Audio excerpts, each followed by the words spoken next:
So welcome to Meet the Author Live with the Orange County Library System. We're really excited for tonight's event with New York Times bestselling author Katie Cotugno. We're so glad she's joining us here from up north, which is super cool. This is part of the library's adult summer reading program. So by attending this program virtually, you are already entered to win one of our adult summer reading prizes. All you have to do is go to ocls.info/SRP to get all of the information about all the upcoming programs coming up. And then you can also learn about Beanstack, where you can register to actually win the prizes. So please do that, and you never know what you can get. So, without further ado, I'd like to welcome Katie Cotugno here. Thank you so much for coming. Oh my gosh, Lauren, thank you so much for having me. This is so exciting. Yay! I'm doing an event with the library, so yay! Katie is the author of many, many books, and I've actually wrote them down because I was afraid I was going to forget one. And we carry all of them at the library, and I took them all home except for the ones checked out because you tend to be checked out a lot, which amazing. That's the dream. is not good for this program, but you know, we'll work. So we've got in order, we have How to Love, 99 Days, Fireworks, top 10. 9 Days and Nights, and one of your newest, Rules for Being a Girl, which was co-authored with Candace Bushnell of Sex and the City fame, which is crazy cool. And then your newest one, which just came out this Tuesday. Yes, You Say It First, which I wanted to be holding, but our copy was on hold, and also my Barnes & Noble sold out of it. So let's pretend. That's great news. I mean, it's really good news for you, an author, not for me, who wants to just be showing things to everyone. Yeah. But thank you for joining us. I want to talk about both of your new books because they're both fantastic and they're both very relevant for today's times. So let's start with the one that came out on Tuesday. You Say It First. Yeah. Tell us a little bit about it. So the pitch for You Say It First was actually You've Got Mail for Donald Trump's America. It's about Meg, who is a real type A gunner.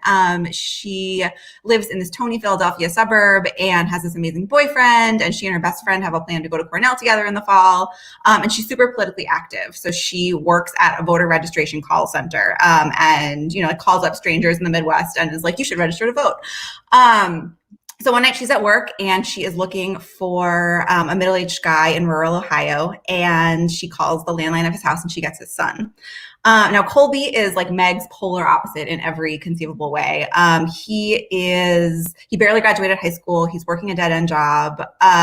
He is reeling from a personal tragedy and is just not really into like having this, you know, this chipper rich girl like talk to him, you know, in the dinner hour about like why he should register to vote.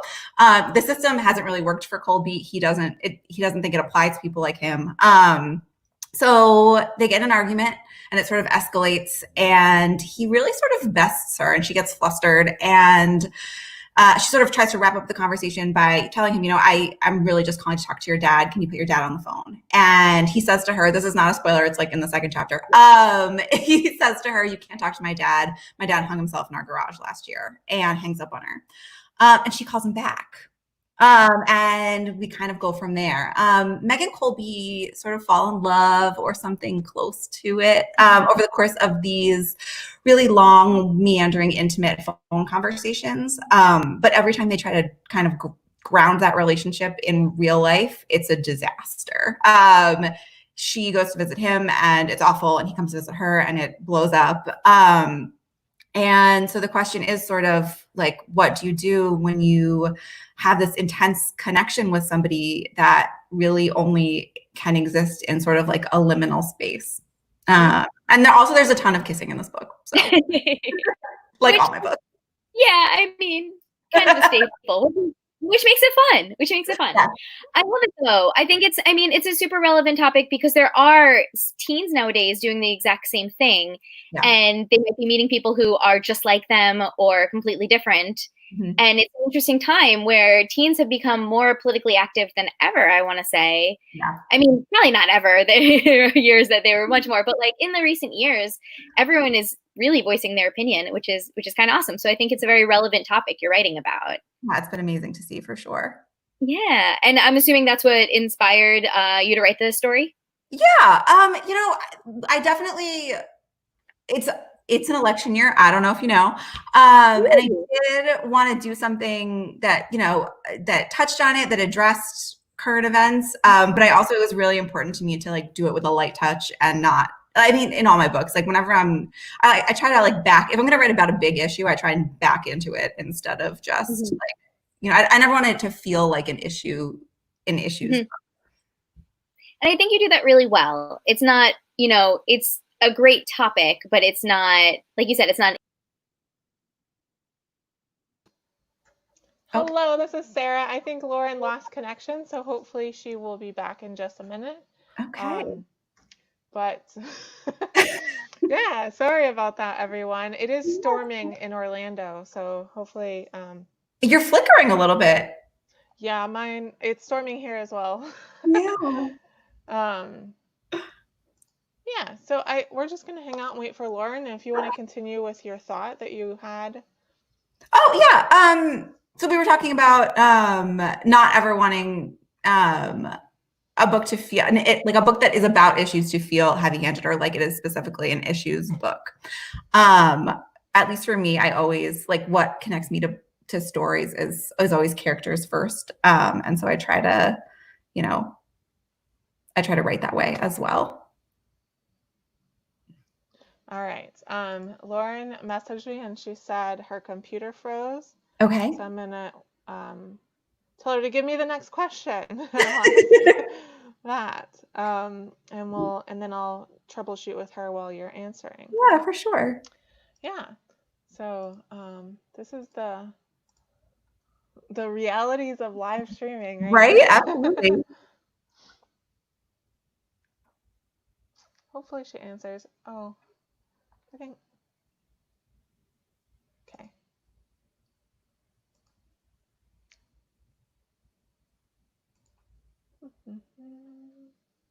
Sorry, everyone. No. She's trying to get connected again. Okay. I think she'd emailed me questions, so I can see if I can pull them. Oh, yeah, if you can find them. That's what I was just looking for, but I haven't been able to find them. Hey, Tina, thank you.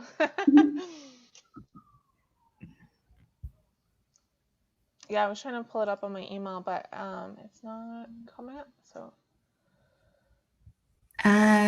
Yes, let's see. Okay, so I think she was going to ask if I could tell her about the main characters, which I sort of did, but I did want to talk a little bit about how important it felt to me, because this is like a sort of political book, or it's more overtly political than anything else I've ever written. How important it was to me that Megan Colby felt like not just sort of stock red state, blue state characters, and that they felt really distinct and more complicated than that. I really didn't want this book to feel like, two white people arguing about like whether they watch MSNBC or Fox News, It was really important to me that their worldviews and the issues that they were concerned about were really informed by specifically like who they were, how they had grown up, and what. Oh, she's back. So the thunderstorm knocked out my power for a second. Sorry. Thank you, Sarah, for jumping in. I am very sorry for that. No, it's totally okay. We were having a great chat. That was wonderful. Another member of the library's adult programming department. Well, for answering the previous question. We can keep going. So why do you find it important to tell this story? Back to you, Savers, right now. I mean, yeah. So Sarah and I were talking about it a little bit. I was saying to her that it is an election year, and I wanted to write something that felt a little bit timely, a little bit political, but for it to still be first and foremost a messy, complicated love story, because those are the kinds of stories that I love to tell. It's like your tagline. It's my personal brand. Dogs wearing glasses and messy, complicated love stories. They go well together. That's awesome. And can you tell us a little bit about the characters from it? Unless you Yes. did. Yeah. So Sarah and I did actually talk about, we did that one, but Skip okay. it. That's great. What would you like your readers to come away with after reading the book?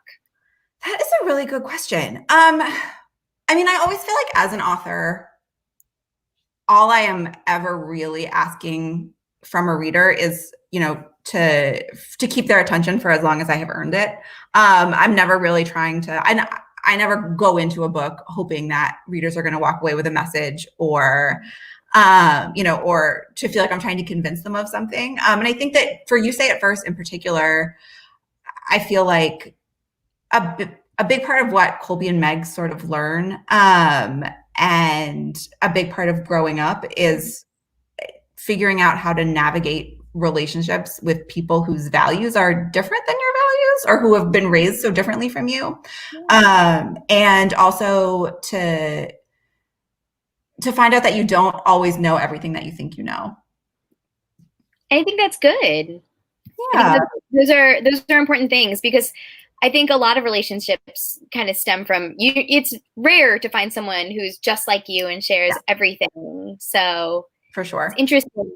I think it's a good message, and it's interesting seeing the characters kind of get to know each other and all that and figure each other out.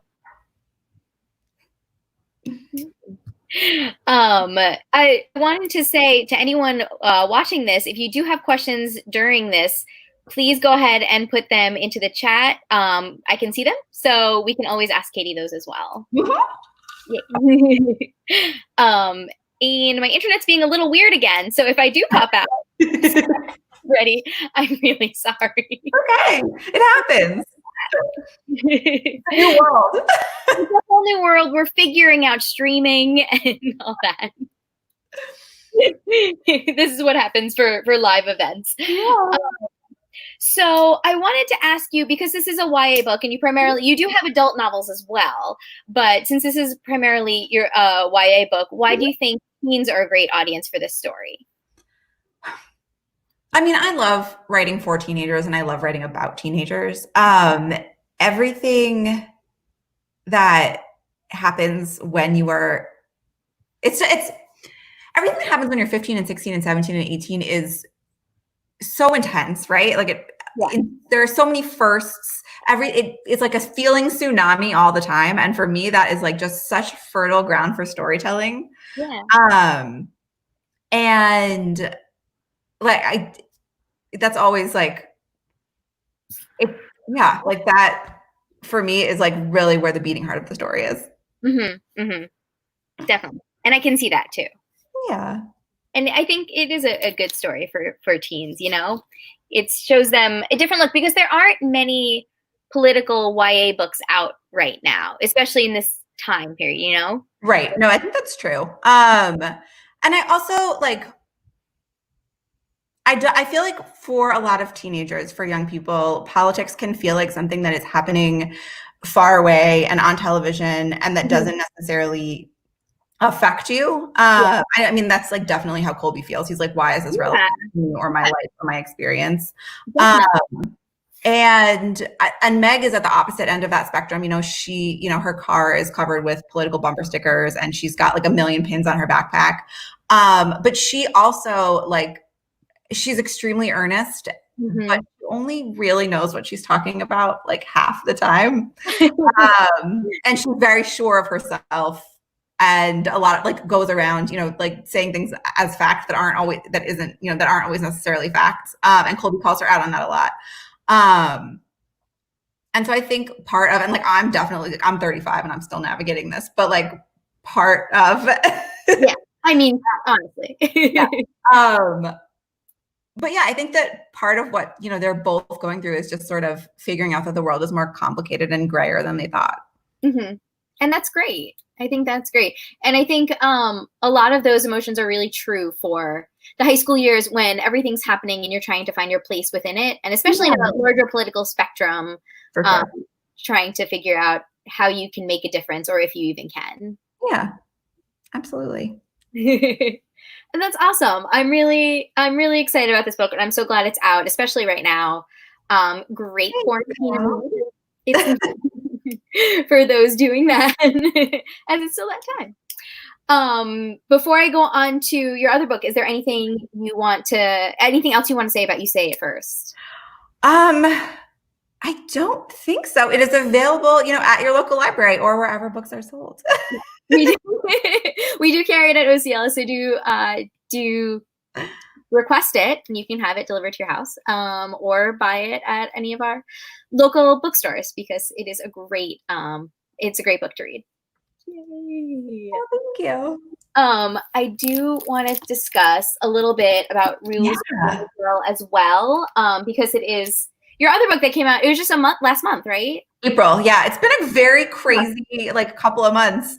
How did you balance? Well, it was also it's been it was going to be sort of a whirlwind to launch 2 books in such a short period of time anyway, but to do it online during this everything that has been going on has been it's been challenging and fun and exciting, and a really great lesson in rolling with the punches and being flexible. And I feel really lucky that I have a job that I can continue to do while everything is in such flux. And I feel really I'm excited to be able to do it. Definitely. And how was it? Off question of topics, but how was it to launch 2 books virtually? It's been tricky but great. I've gotten to do a lot of really fun virtual events. Candace and I did an event on Monday together, a virtual book club. And I'm looking forward to, the day that I can go out and meet with readers in person, because that really is one of the favorite parts of doing this job. Mm-hmm. But I'm also, I'm happy to be spending this time at home as well. It's a lot of screen time, but it's okay. It's inspiration, right? Exactly. That's fine. It's something. I'm seeing. So I want to check the next one. So Rules of Being a Girl. So you did write it with Candace Bushnell. How did that happen? It's Candace Bushnell. And you're really famous. You're both famous. That I will say was one thing that I was so we were supposed to do all these events together and I was really excited, because I was we're gonna stay at fancy hotels. I was and the dinners are gonna be really good. And no, didn't happen that way, but that's okay. So Candace and I have the same editor at HarperCollins. We we both work with Alessandra Balzer at Balzer and Bray. And Alessandra had written a few YA books, probably 7 or 8 years ago. She wrote the Carrie Diaries, which then was a show, and was looking to write her next YA. And it had been a while. And so she was, reading sort of widely in the genre. And Alessandra sent my books over to her, and she sent me an email. I got an email from Candace Bushnell one day. I know. That's magic. It's cool. I was so cool about it. Didn't forget at all. And we started, messaging back and forth. She was interested in what I was working on. It was right around the time that all the Me Too stuff was really starting to blow up. Mm-hmm. We were talking about that, and it happened weirdly organically. It was, and she, it's Candace Bushnell. It was a masterclass in, plot and character and voice. It was just such a dream come true to work with her. It really was. That's awesome. Yeah. It's different from your other books in slight ways, but it still feels like your book, which I think is cool. Yeah. Well, thank you. Yeah. It was it was a really interesting collaborative process. We worked from an outline, we emailed back and forth. We both, we switched off section by section, and then sort of did an editing pass together to try, because you're trying to blend your voice with somebody else's who also has such a distinct style. But I do think that I think that you can tell it feels like her and it feels like me in a way that I was really happy with in the end. I can definitely see that. Having read Carrie Diaries and obviously your books, it does feel like both of you, but not in a disjointed way where you wrote that chapter, she wrote it, the whole thing works really well. Oh, thanks.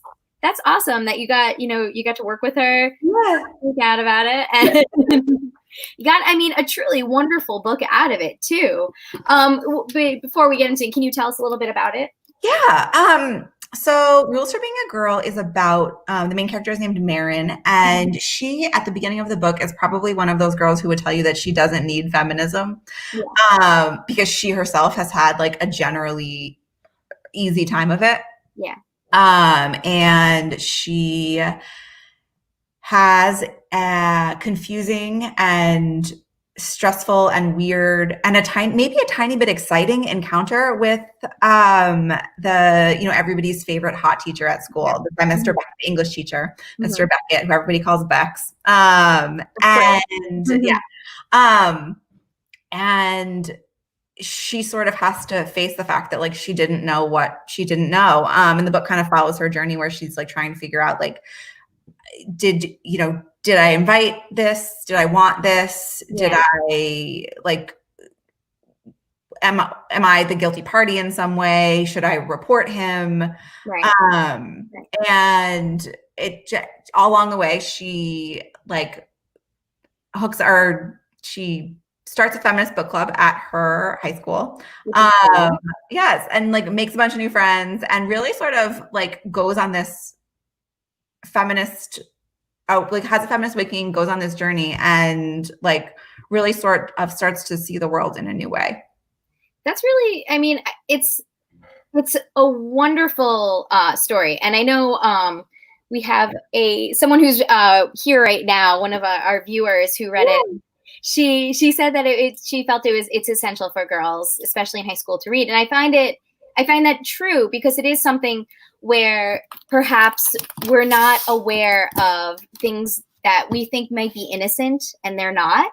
Right. Yes. And we need to learn that. Yeah. Because in retrospect, it's terrible, but I think one thing that Marin like is really surprised by is the ways in which she has been complicit in like propping up sexism and the patriarchy at her own high school and like in her own friend group. For instance, like there's one girl at their high school who like is like the quote unquote slutty girl who is like always like getting called out for wearing her uniform skirt too short and like hooking up with all these different guys. And they just like call her slutty Deanna like for the first half of the book. And then all of a sudden like Marin, like as she's sort of figuring things out, is like, whoa, wait a second. That's not cool. That's not cool. And like I definitely went through that, like getting older, learning more about the world, understanding more about how patriarchy works, and then being like, oh my God, was I a mean girl? Like, well, I think because it wasn't, I mean, we went to high school at the same time and it wasn't called out as much then. Right, exactly. You can feel like you were, and you look back at it, you're like, those are just innocent things I might have said then, but it could be awful. And I think there's much more of an awareness now for it. Yeah, which I love and I think is so great and so important. And like, that's what I want for my kid. Like I want her to grow up in a world where like sluts are not a thing. Right, exactly. let's not shame anyone for their decisions, especially girls. And I have girls too. I want to make sure that they are, raised differently, I suppose. For sure. So it's definitely a hard one, but I think it's a very important topic. Yeah. And my computer's being weird again, so I have the chat pulled up on another screen so I could finally see what people have been telling us. We do have a comment from someone that says, I had to take breaks from reading Rules because I kept getting so mad in the best way possible. And that's from Callie. And I think that's exactly true. Yeah. Because it's so true. And you do get so mad at these characters, but it's so good to get mad at them, You're learning and you're learning with them. That's true. And I love the feminist book club idea too. That was so much fun to write. It was like I really picture like, so Miss Klein is like the cool science teacher who like runs the feminist book club with them. And I like really pictured her as like a Tina Fey type. And like it was really fun to kind of populate the book club with all of these characters that like probably Marin would not have encountered, in her like day-to-day social life, including Gray, the handsome lacrosse player. Important character. Because your books will have that staple of love. Always. It's not a Katie Cotugno book unless there is, it's a nice, nice edition. But so I also, Feminist Book Club is so great because we should all read wonderfully books like that help us love ourselves and all that. So I was going to say what inspired you to tell the story, but you kind of touched on it a little, but I mean, go ahead if there's anything else. I think we covered most of it, just the feeling of wanting to, I feel very close to Marin in a lot of ways. Like she reminds me a lot of myself at that age. She just has a lot of unexamined privilege. She's had a pretty easy time of it.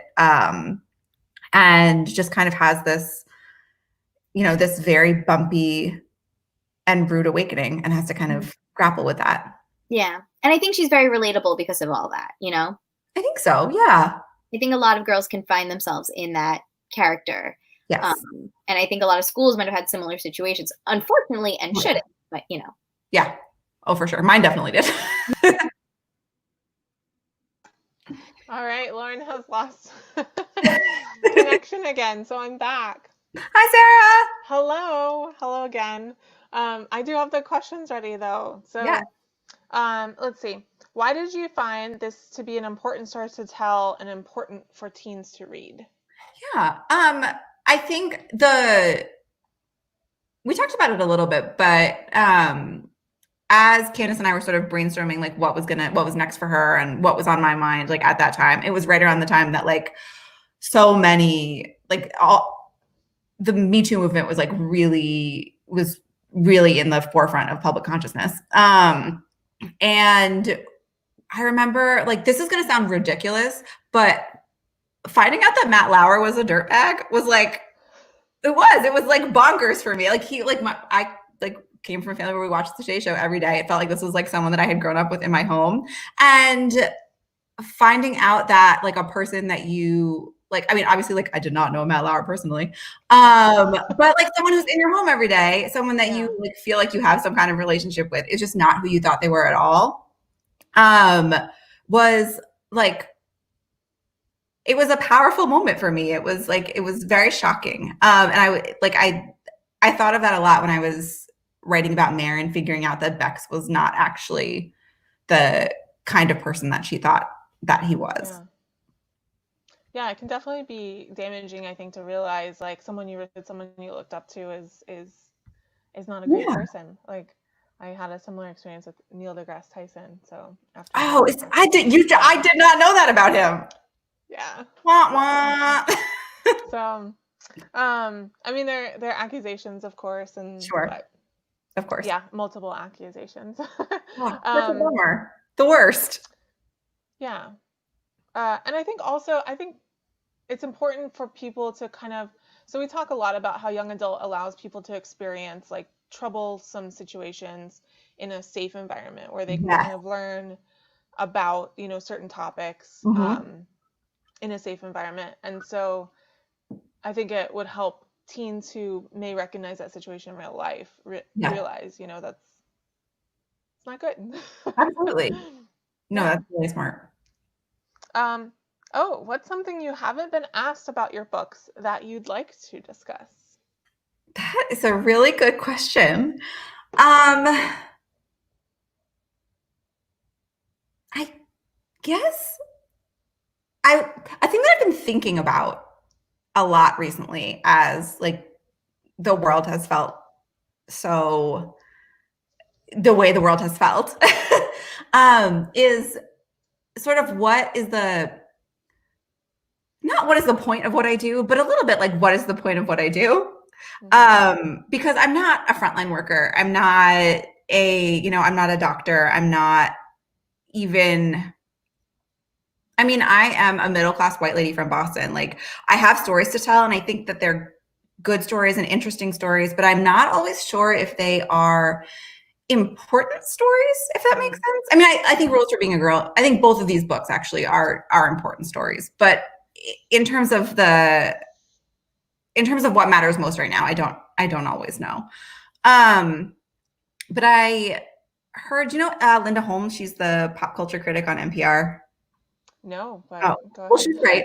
And she was sort of talking about, she has like a thing that she was talking about something similar, and the value of stories or sort of more frivolous entertainment. And she was talking about the movie The Martian, where he's trapped on Mars.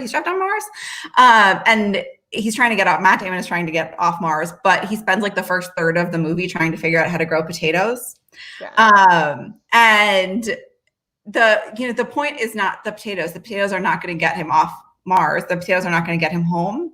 But if he can't figure out how to grow potatoes, he's not going to be able to eat, and then he's not going to be able to get home. Yeah. So I think what Linda Holmes was saying was that stories are sort of these kinds of stories, the stories that I am most interested in telling, are sort of like the potatoes that you eat, and then you have enough strength to get on home. So that's what I'm trying to do, I think. Yeah. I'm trying to grow potatoes. I think entertainment has value just on its own as well. So yeah, absolutely. Lauren is back. So Hi, Lauren. back. It's been fun. I was just talking, you'd miss me do like a long thing about potatoes and The Martian and NPR. So that's all you're talking about is potatoes the whole time, right? That's what I got. I was actually able to, I had my husband quickly pull you up on his phone, so I can see what you're talking about as I restarted my computer. I'm sorry again. Fine. It's okay. It happens. I did just see that last month we had another Meet the Author with YA author Jenny Torres Sanchez, and she is joining us as well. And she says hello. So thank you so much. So I know that you were just talking about, Sarah asked you what you haven't been asked. And again, if anyone has any questions for Katie, do put them in the chat. I can see them again, so that's exciting. Love it. Bring them in. I did want to know what you're working on next. I mean, you had 2 books come out this year, so maybe take a break. But right. I'm working on a lot of things. I am working on, so my next YA is about 3 lifelong best girlfriends who have a sort of a book of rules, like a code that they have always lived by. And senior year, they all wind up going their separate ways, and they all start to break the rules without like telling each other. So it's about what happens then. I'm also working on a grown-up rom-com. You feel like everyone in YA right now is working on a rom-com because everyone in YA is working on a rom-com. I'm really excited about it. I'm very excited about the YA rom-com renaissance. It's great. 2022 or whenever these books will all come out. So we're going to rom-com about 2 washed-up child stars. Oh, I love. Who reconnect for a potential reboot of their like Disney Channel-esque show. That one is really, the feeling of, and it, I think that when you've been, I mean, I don't know if you experience this, but like when you've been doing the job as long as you and I have been doing it, like it's not always super exciting to sit down to work. Mm-hmm. But this one in particular, when I sit down to work on it, I'm like, okay, let's do it. Let's do it. I'm ready. It sounds so fun, though. Yeah, it's a really fun one. Different. I mean, jump from YA to fun adult rom-com. Like, yes. And then I also so you mentioned earlier, I'm the author of 3 grown-up romances under the pen name Ruby McNally. And there is actually a 4th book in the Ruby McNally canon, previously unreleased, that I am working on polishing up a little bit. And so that will be available in the fall. That's awesome. Yeah, so there's like a bunch of stuff, a lot of irons in the fire. Yeah, it's been great. Yeah, it's been fun. That's really fun. I think the YA screams something I would adore. So I'm excited about that one. And it also feels like one of your books, which is awesome. And then the adult rom-com, yay. It's like the phase. Everyone went middle grade, and now everyone's going rom-com. I know. I love to read middle grade, but there's generally not enough kissing in middle grade for me. So the rom-com jump for a lot of YA authors is like, and there's so many great ones already out. So it's just like, I feel like it's a great renaissance of. I love it. I'm so excited. I'm so here for it. I just read Beach Read. Have you read Beach Read yet? I just came in for me. It is so good. I'm so excited. It's been like the rom-com I've been excited for. Yeah. Great. Looks delightful. We have some audience questions, so I want to get this one is, I think, everyone's struggling with this. How have you been able to write during this time with the world in such chaos? That's a really good question. I will be honest and say, so I had a baby last year. And right before this all started, we had like finally, so my kid was like in March, my kid was like, 8 months old, and we had like gotten childcare, and I had like joined co-working space, and I was like, honestly, like really kind of feeling myself. I was like, I've nailed it. I was like, I'm doing it all. I've got it. And then, yeah. And then it all just like, and that lasted for like, I had co-working space for 2 weeks, and then my co-working space shut down. So it did unravel pretty quickly from there. And honestly, for like a thing that I pride myself on, that I've always prided myself on as a writer, is that like I'm not always the smartest and I'm not always the best writer, but like I'm a workhorse. Like I always hit my words and I always hit my deadlines. Like that's a thing that I do. At the beginning of like from March into April, I was useless. I just like couldn't adapt. I don't know. It was so hard. And I would sit down to work, and like all I could do was like refresh the news, and like I couldn't, like my brain was just too loud to get anything done. And actually what helped me was like drastically lowering my expectations of myself. That's good. Honestly, that's good. Like I like have a certain number of words that I like try to hit every day, and I halved it, and honestly then I halved it again. And I was like, as long as I'm like, it's better for me. Like, I was like, I can sit here all day and I can like write 1,000 words, and then I know that I'm going to delete 750 of them anyway. Or I can just like try and write 250 good words and like move on. And then when I'm ready, I will come back to it. And like that, thank goodness, is like what has happened. Like, you get used to the world being the way that it is, the same way you get used to anything else, I guess. Yeah, I mean, that's all you can do. And I think that's great, though, because if you set yourself with that, you could accomplish it. Yes. And you feel good about yourself. And that's all. It's such a game that you have to play with for me. Like, I'm tricking myself into doing it. It's a 100% game. But with the world as it is right now, it's just, you have to lower expectations, I feel, because otherwise you're just hurting yourself trying to live up to what you were before. Yes. Before we could leave our houses and stuff. Right. Exactly. Yeah. It's just, that's a lot. Yeah. Let's see. We've got another question. When you have multiple projects, you want to work on, like you have 2 right now, how do you decide which one to focus on? That's a good question. So I generally like will set a goal at the beginning of the week for like where I hope to be like with each project by the end of the week. And it really kind of depends on the week. Like sometimes be like with project echoing weirdly. No, it was echoing on my end. You're good. You're good. Sometimes I'll work on one project in the morning and one in the afternoon, or sometimes I'll like be like, okay, Monday and Tuesday I'm doing project A, and then the rest of the week is for project B. But I will I'm very big on playlists. And like they really, and taking a break in between, like not just like switching back all day from one to the other. Like I can multitask, but the older I get, the more I realize that like just because I can doesn't mean that that's when I'm doing my best work. Yeah. That makes sense. You got to give yourself a break. Yeah, absolutely. Is it easier working on like what you're doing right now, working on an adult and a YA, kind of balancing them? Yes, for sure. And I mean, it's not like they're not tonally particularly different. Like, I mean, they're still me. But it does help to feel, I mean, like not to be so gross, but like it feels less like I'm chewing the same food in the morning and the afternoon. Weird visual, but no, I get exactly what you're saying, and that makes sense. So yeah.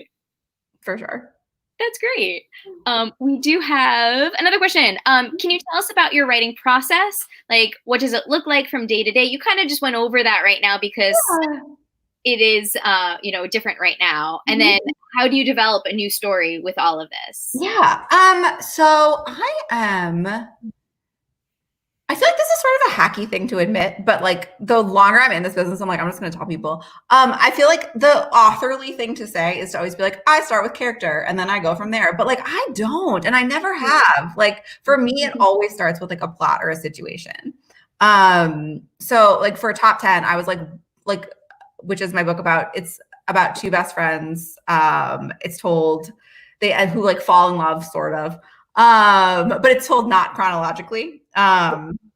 And they count down the top 10 moments of their friendship. But that book, I was like, what would happen if I started a book with a makeout instead of like working up to a makeout? I was like, what would happen?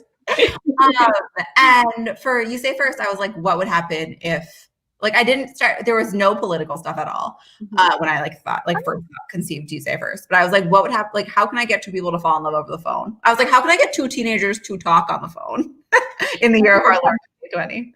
I was like, is it possible? And good reason. Yeah. And so I sort of back into character. Then I'm like, okay, like who are these people?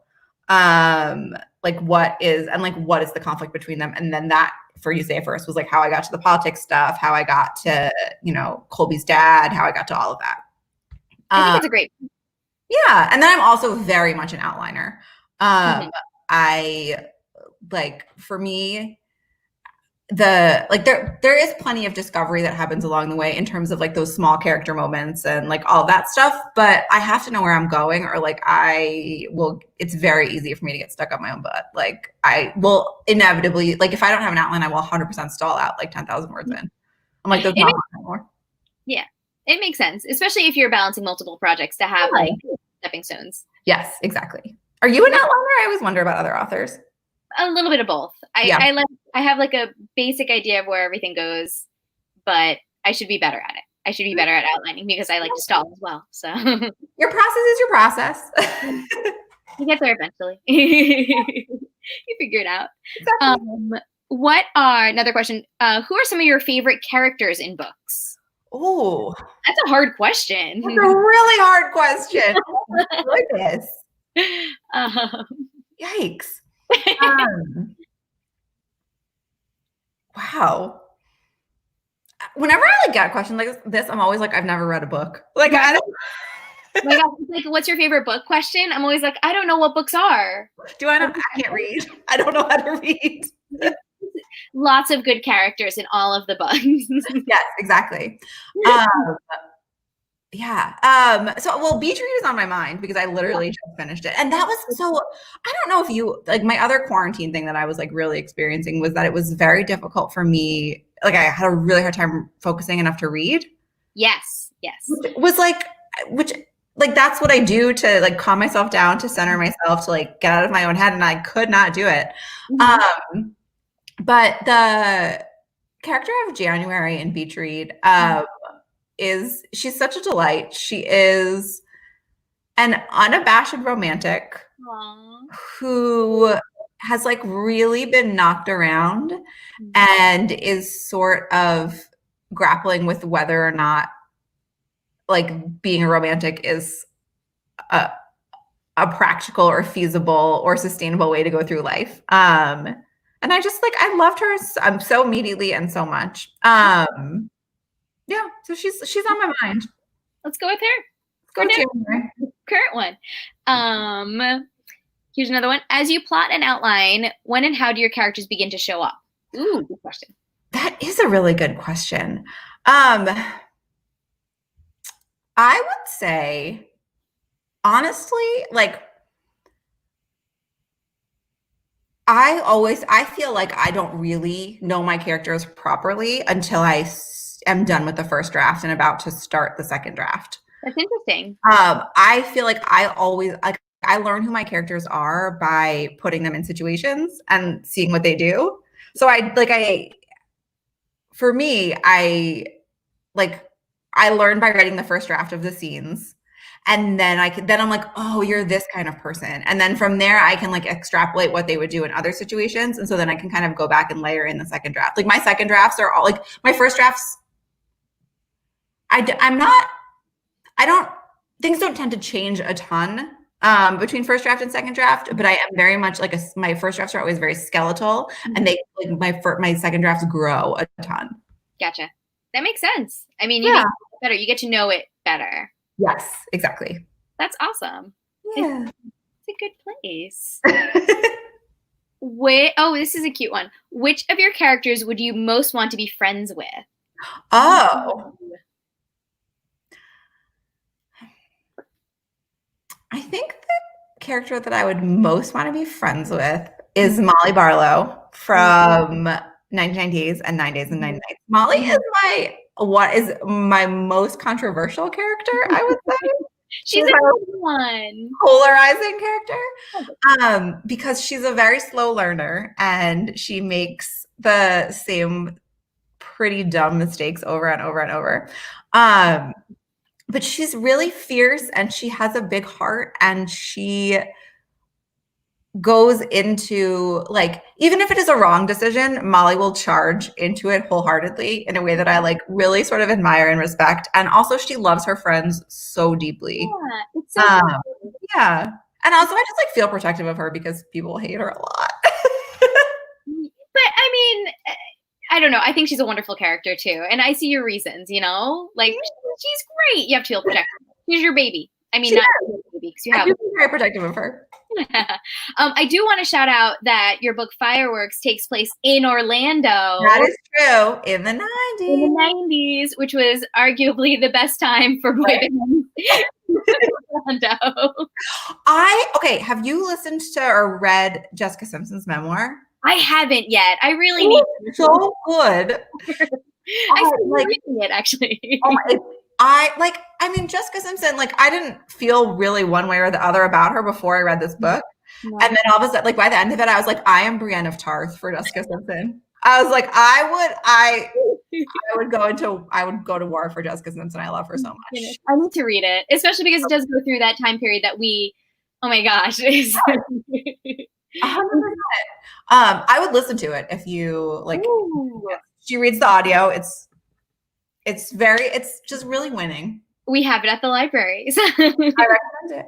I'm going to download it. I'm excited. Yes, that'll be my next one. I think we have time for one more question. Okay. Oh, this is a cute one. What is your favorite rom-com? Oh, You've Got Mail. 100% is my favorite. It's a movie for any season. There is always an appropriate You've Got Mail quote. Mm-hmm. No matter what or when or what situation you find yourself in. And it's just so deeply charming. I like to think obviously like Nora Ephron is no longer with us, but I like to think that the spirit of Nora Ephron will like somehow make it happen. Like, I feel like Meg Ryan and Tom Hanks have one more movie left to shoot with each other. I feel like they have unfinished rom-com business, and one of these days I will be there. Right? It's what we need. It's what we deserve. We deserve right now. We are in a pandemic. We need a really happy Meg Ryan, Tom Hanks movie. And that's what I want. That's what I want. I want to watch that. Yes. I would actually, when it's a little cleaner, go to the theater for it. Yeah, exactly. They're older. They maybe they're like crotchety neighbors. I'll do it. I'll do the whole thing. I'll be there. They have some great chemistry. They're just so cute in those movies together. So good. Trilogies are the best. So we can't leave with just two. There actually is a third. Do you know that? I didn't know that. What's the third one? There's a movie. The very first Meg Ryan, Tom Hanks movie is called Joe versus the Volcano. Oh, I you know what? I do know of that. I never put together that all three of them are the two of them until this very. It's not a Nora, so it doesn't count. But there we go. Thank you. Yeah. Okay, I feel okay. They're just so cute. So good. So good. Thank you so much for doing this with us. This was amazing. This was so much fun. Thank you so much for having me. I love this. Fine. We love having you. I'm sorry again that I disappeared. Don't worry. But you did amazing. And Sarah, thank you. Sarah is the MVP here. Sarah is always the all night. Yes. I do want to mention again to visit ocls.info/ASR for adult summer reading programs. You can get information on all of these, any author programs we have coming up, as well as any writing programs. We do have writing programs all the time. So if anyone is interested in writing amazing books like Katie, please do it. And then OCLS cardholders can participate in the adult summer reading program for the chance to win prizes just by registering through the website and using our Beanstack app. For more information, just visit our website. And thank you so very much Don't forget, we have a survey for all of our programs. So if you enjoyed this, want to see more authors, want to see Katie again, let us know. We had fun doing this, and I hope you had fun watching.